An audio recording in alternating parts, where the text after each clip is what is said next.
एकनाथ महाराज अभंगाच्या चौथ्या धर्मामध्ये सांगतात, जैसी स्थिती आहे तैसा परीर आहे आणि कौतुक तुप आहे सकाळचं. म्हणजे आपली जरी स्थिती आहे ना त्याप्रमाणे आपण राहिलं पाहिजे. कारण आपल्या प्रारंभामध्ये दिलेलं आहे म्हणजे आपल्याला ते भोगावं लागणार आहे आणि ते कौतुक आपण त्याला आपलं कौतुक मानून घ्यायचं. आणि हे एकनाथ महाराज अभंगाच्या चौथ्या धर्मामध्ये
आवडीने भावे हरिनाम घेतील तुझी चिंता त्याची सर्व आहे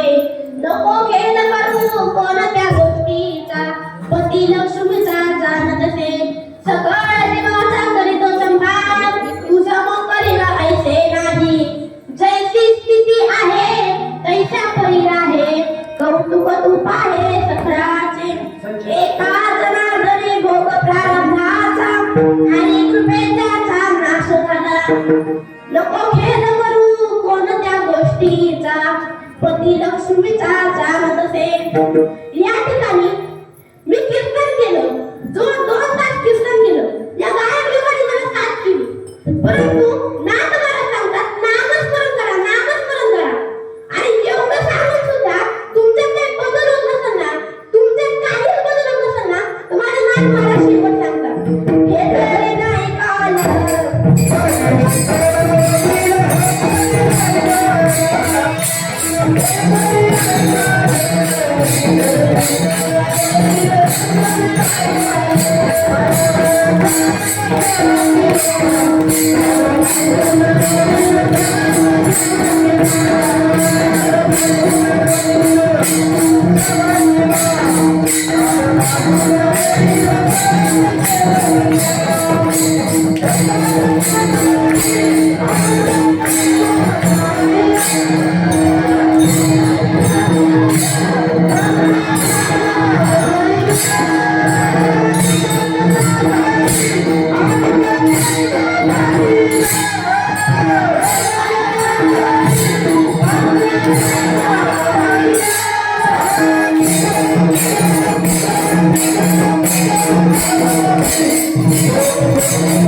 लक्ष्मीचा पती लक्ष्मीचा जादू तसे सकाळची माझा करीतो संभाळ तुझा मुख करील ऐकते नाही जैसी स्थिती आहे तैत्यामध्ये आहे कौतुक आहे तुझी दाते एक आंगणा खरी भोग प्रारंभाचा हरे कृष्ण नको केलं करू पती लक्ष्मीचा जादू तसे ज्ञानेश्वर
आणि या ठिकाणी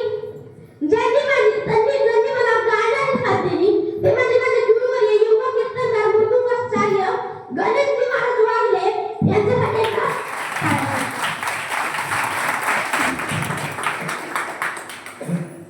आणि ज्यांनी मला अभिनय गाण्याची साथ दिली ते पण म्हणजे आमचे वेळूकर महाराज त्याच्यासाठी एकदा काय आणि श्री संत सोपान काका आध्यात्मिक मार्गदर्शन शिक्षण संस्था या संस्थेमध्ये सर्व मुलं आली यांच्यासाठी एकदा टाळ्या आणि या पुरंदर तालुक्यामध्ये सगळ्यात पहिली संस्था कुठली असेल ना डॉक्टर गणेशजी महाराज वागले म्हणजे गुरुवर्य यांनी संस्था चालू केली आणि या संस्थेकडे मोठा टेस्ट ते सत्य असतील आमच्या महाराजांकडे आणि आपल्या मुलांना वळण द्यायचं असेल ना या संस्थेमध्ये टाकलं पाहिजे आपल्या मुलांना शिकवण द्यायची संपत्ती कधी द्यायची नाही म्हणायचं असं एक आई बाप होते त्यांना दोन मुलं होती एक आईचा लाडका होता आणि एक बापाचा लाडका होता त्या दोघांनी सुद्धा विचार केला आपण तीर्थयात्रेला जायचं म्हणल्यावर आईने काय केलं पीठ दळून आणलं आणि आपल्या मुलाला दिलं आणि बापाने काय केलं भाकरी बनवल्या आणि आपल्या मुलाला दिल्या दोघं सुद्धा तीर्थयात्रेला निघाले आणि तीर्थयात्रेला गेल्यावर पहिला मुक्काम थांबले आणि जो मुलगा त्या बापाने घरात शिगुरी दिली होती तो शिगुरी उघडतो भाकरी खातो परंतु ज्याला आईने शिगुरी दिली होती ना तो पहिले तीन काय करतो विटा घेतो लाकडं शोधतो पीठ मळतो भाकरी करतो आणि खातो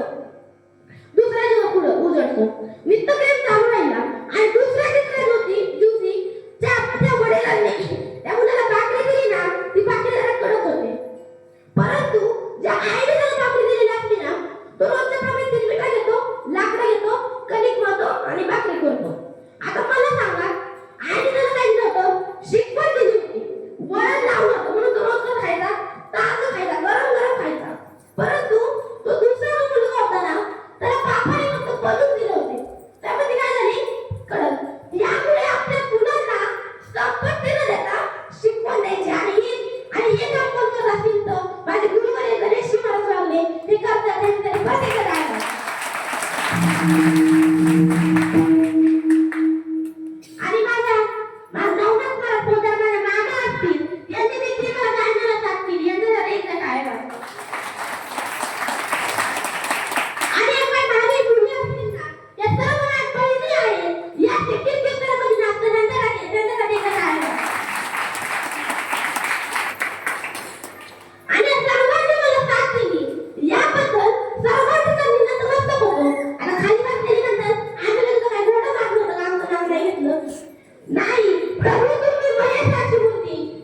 दैव